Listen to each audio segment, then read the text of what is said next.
อดทนบนสู้กับพักเข้ามาแพ้ตายน้องสางใจดำไว้อายละครับจนมองไม่น้องสางใจดำละครับจนมองไม่ไอแสนเสียดายหากเคยอยากเข้าตั้งแต่ปวด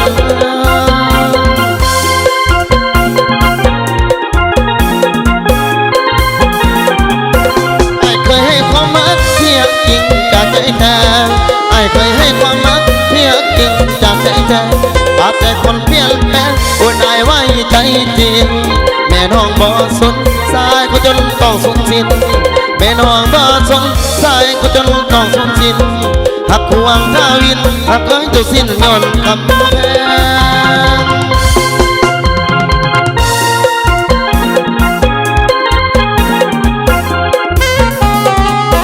หัวใจสายมาลอยได้แต่พอจะเป็นบาหัวใจสายมาลอยได้แต่พอจะเป็นบา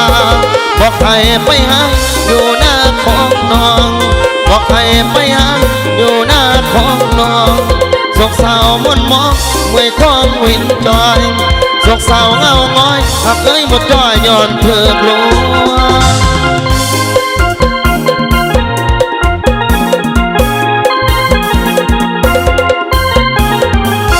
ผู้มีฐานะ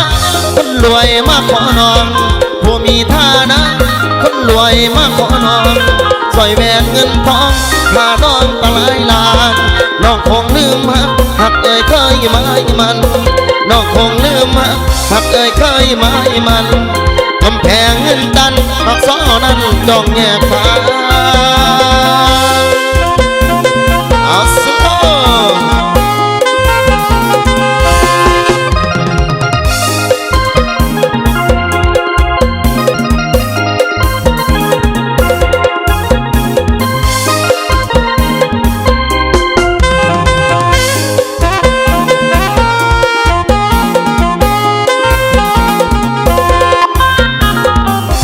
หัวใจสายมาลอยได้แต่คอยเป็นบา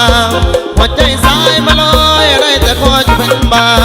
บอกให้ไปหาอยู่หน้าของน้องนัดให้ไปหาอยู่หน้าของน้องโศกเศร้ามนมองเมื่อยคองวิงปอยโศกเศร้าเงาง้อยหักเอ้ยหมดจ้อยย้อนเถือกลวง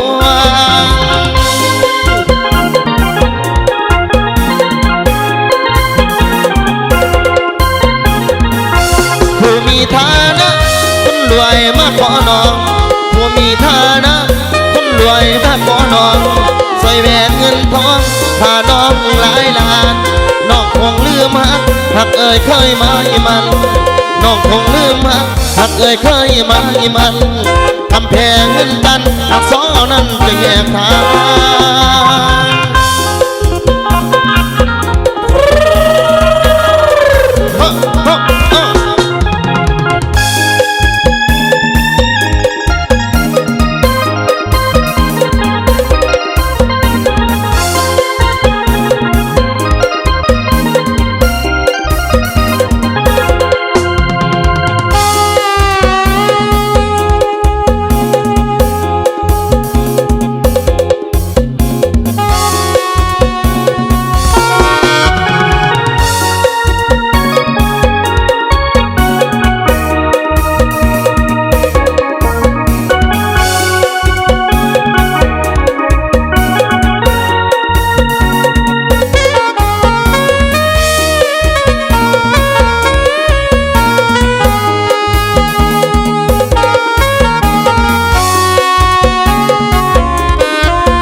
ห่างกันเพียงกายหัวใจ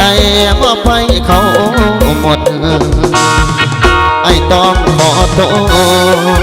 ษห่างด้วยความจนใจห่างกันแล้วนะพวกคนทางเจ้าอย่าอะไรไอ้ขอห่างกายเหตุการณ์เลี้ยงขายพอจนหวังเก็บเงินทองไปขอน้องแต่สินสอดก็แพงแก้มแดงอย่าได้เปลี่ยนใจปีนี้ไอ้ขอให้ลองไปก่อน3 วัน เองมันมาไอ้ดังคำสัญญาไกลห่างนวลนางอย่าฟังเปลี่ยนใจสามวันลงดอกไม้งานปีใหม่สิกลับไปหาขอคอยคนดีวันนี้คงได้เห็นหน้างานบุญปีใหม่แล้วนะคนตาเจ้าอยู่หนใดเดินคนเกินมันแสนจะเดียวยืนคอยคนเดียวบ่เห็นน้องมาในงานอายมันบุญน้อยจิตใจมันลอยห่วงหานุ่มขาดลืมขับลืมกันแล้วบ่สาวบ้านโดนเบี้ยเพิ่นละบ่เบี้ยเพิ่นละบ่เบี้ยสาวบ้านดงดอกไม้เด้อพี่น้องเด้อโอ้ยขอบใจทั้งมือกลองเด้อมือกลอง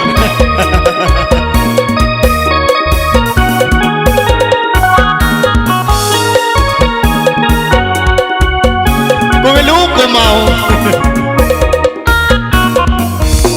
ไกลห่างนวลนางอย่าพางเปลี่ยนใจ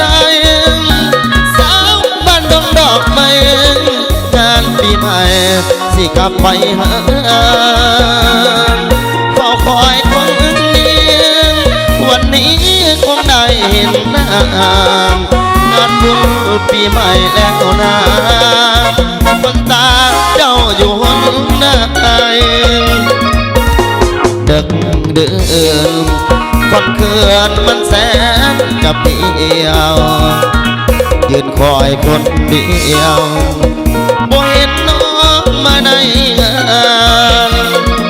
อายมันบุญน้อยจิตใจมันลอยห่วงหานุ่มผ่านลืมคำลืมกันแล้วบอกสาวบ้านโดนสาวดงดอกไม้นะฝากตอนให้เป็นบรรยากาศจากทั้งพุทธตีส่งมีใส่นะมีไก่มีงานกะลืมจะผ่านไปน้องเนอะใส่หานะ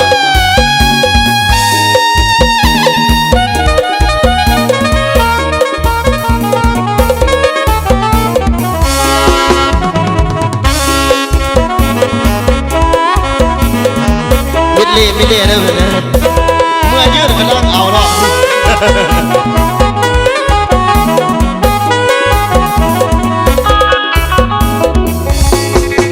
สองเฮาตั้งแต่เอาไว้ที่ลำห้วยหล่อไปหัวหน้าน้องนั้นคือของอย่างงงน้องน้ำอายหาเก็บผักดอกใบมาใส่กระตาแล้วก็แบ่งกันจากนั้นน้องได้เป็นสาวอายเป็นเบาไหลเลี้ยงเคียงกันยามเย็นในห้องตาสอดส่องวาดชมใส่กันเส้นทางชีวิตแบ่งกันตั้งแต่นั้นก็ห่างกันไปน้องไปอยู่ในเมืองแสงไปเอื้องน้ำตาป่าใสเอียงอายมีอยู่บ้านนอกที่สาดบอกผิวคำดำตายน้ำเย็นสูงส่งไอ้ถอยล้องของครูขันไทยยามเมานักกันใหม่ก็อบอุ่นใจย้อนจดหมายดีปีนี้น้องต่างปีกายมากับสายที่แข่งขันดีอายเนมตาทางแต่นวลนางหวังพาวางลืมลายแฟนเก่าแล้วทิ้งยามได้นี่น้องก็ลืมกัน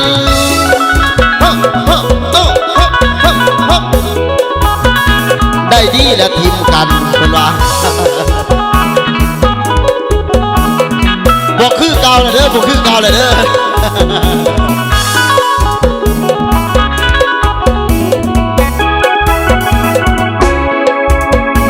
น้องไปอยู่ในเมือง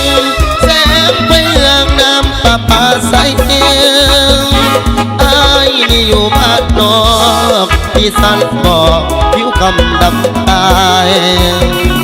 นางยินสูงส่งไอ้ถอยลงคงคู่คันไทยยามเฮาหากันใหม่เพราะอบอุ่นใจย้อนจดหมายดี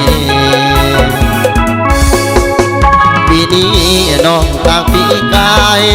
มากับสายขี่เก่งทันดีอายเน็บตาข้างแต่นวลนางวางท่าวางตีลืมไล่เพื่อนเก่าแล้วตียามได้ดีน้องก็ลืมกัน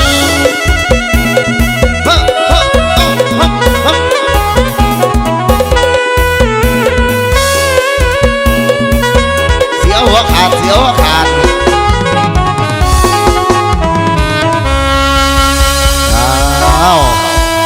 จากทั้งทีมงานดนตรี